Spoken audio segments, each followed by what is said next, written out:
Մինչ օրս մարդկությունը օգտվում է հռոմեացիների կողմից ստեղծված քաղաքական, գիտական և մշակութային արժեքներից։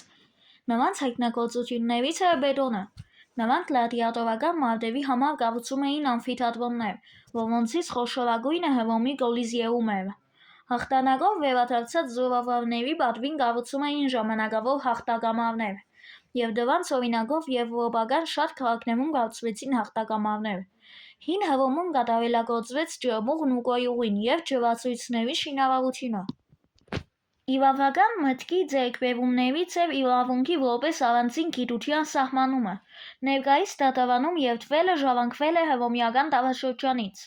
Հռոմեացիների մոտ առաջացած վետոյի իրավունք հասկացությունը այսօր օգտագործվում է ՄԱԿ-ի անվտանգության խորհրդում։ Հին Հռոմում կար օրաթերթի նախատիպը։ Մագաղաթի վրա էին գրում քաղաքի նորությունների օրենքների մասին և ամրացնում էին քաղաքի տեսանելի վայրերում։ Հռոմում կարող էին օգտվել կառքերից, որոնց վրա կային անցած ճանապարհի հաշվիչ սարքեր։ Հռոմեական կայսրությունում առավել կարևոր ուղղությունը լատիներենի ներդրումն էր։ Լատինական այբուբենը հետագայում լայնորեն տարածվեց Եվրոպայում։ Այսօր էլ ընդունված է գիտական տերմինները ներկայացնել լատիներենով։ Մեծ տարածում ունեն նաև հռոմեական թվերը։